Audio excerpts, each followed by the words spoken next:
Баршаңызға қайырлы күн. Менің каналымның көрермендері, бүгін мен сіздермен осындай биік, жұмсақ және үлпілдек бисквиттің рецептімен бөлісетін боламын. Бұл бисквитті шифоновый бисквит деп те айтады. Және де бұл бисквиттің ерекшелігі, біз жұмыртқаны ағынан сарысын ажыратпай, екеуін бірге миксерлей отырып, осындай биік бисквит шығаратын боламыз. Және де бұл бисквиттің ерекшелігі бір жасағаннан осындай биік болып шығады. Сондықтан мен видеомды соңына дейін қараңыздар. Мұнда мен керек заттардың барлығын көрсетіп өттім. Барлық құрамды міндетті түрде описаниеге жазып өтетін боламын. Дәл сол құраммен өлшеп алуларыңызды сұраймын. Келесі құрғақ заттарды бәрін бір-біріне біріктіреміз. Оның үстіне кукурузный крахмал, қамыр қопсытқышымызды салып, қасықтың көмегімен жақсылап араластырып шетке қоятын боламыз.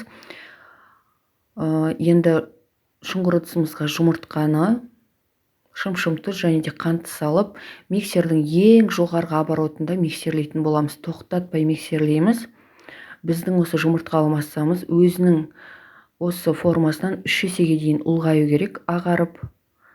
Сонда біздің массамыз дайын болды деген сөз. Енді бұл жерде сіздердің миксерлеріңіздің оборотына да байланысты. Егер де жоғарғы жылдамдықтарда миксерлейтін миксер болса, 5-6 минуттың көлемінде сіздерге биік массаны миксерлеп береді. Егер де жай жылдамдықта болса, 7-8 минуттың көлемінде миксерлейтін боласыздар. Мұны миксерімізді ешқандай да тоқтатпаймыз. Дәл видеодағыдай миксерлейтін боламыз.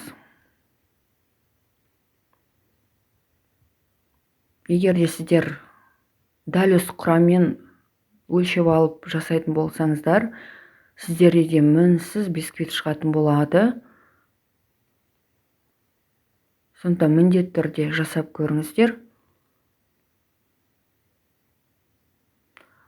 Мұны мен жұмыртқалы массам бірте-бірте ағарып, бастапқы қалпынан 3 есеге дейін ұлғайып жатыр.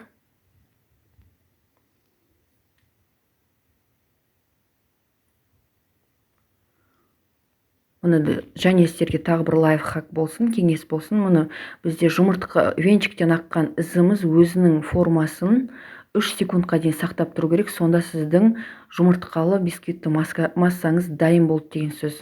Келесі құрғақ қоспаны салатын боламыз.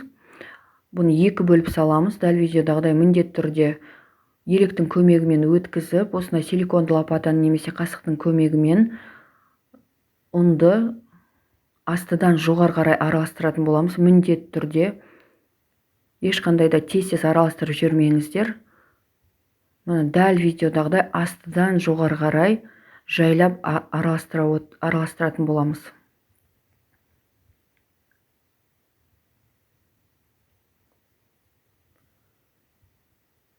Сонда сіздердің массаларыңыз сол биік қалпын сақтап тұрады. Келесі қайнап тұрған ыстық суды және де сұйық құятын боламыз. Суларыңызды жай отқа қайнатып қойыңыздар, және де құятын кезде описаниеде көрсетілген мөлшерді өлшеп алып құятын боласыздар. Мұны бұл құрамды да астыдан жоғары қарай араластыра отырып, бәрін бір-біріне біріктіретін боламыз. Мұны бізде осындай биік масса шықты. Келесі формамды дайындап алдым. Осындай пергамент қағазын төсеп, менде форма 26 диаметрлі, сіздер 22, 24 немесе 28 диаметрлі формаларға құйсаңыздар болады. Дәл осы массаны алдын ала қызып тұрған 175 градустағы пеште 25 минут көлемінде пісіріп алатын боламыз. Біз бисквитіміз салғаннан кейін пешіміздің аузын 20 минутқа дейін ешқандай да ашпаңыздар. Егер ашатын болсаңыздар, сіздердің биік бисквитті массаларыңыз өзінің формасынан құлап қалатын болады. Сонда міндетті түрде 20 минутқа дейін күтіңіздер. 20 минуттан кейін ашып, кәдімгі ағаш таяқшаның көмегімен тексеріп көріңіздер. Егер ағаш таяқшаларыңыз құрғақ болып шықса, бисквиттеріңіз дайын деген сөз. Немесе толыққанды 25 минутта ашып, бисквиттеріңізді ала берсеңіздер болады. Мұны сіздерде де дәл менікі сияқты осындай биік, тамаша бисквит шығатын болады. Бұл бисквитпен енді торт жасай бергілеріңіз келеді. Менің алдағы уақыттағы видеоларымда дәл осы бисквиттен жасалған торттың рецепті шығатын болады. Міндетті түрде күтіңіздер. Егер де сіздерге менің видеом пайдалы болса, менің каналыма жазылып лайк басып комментарий қалдыруларыңызды сұраймын. Назарларыңызға үлкен рахмет.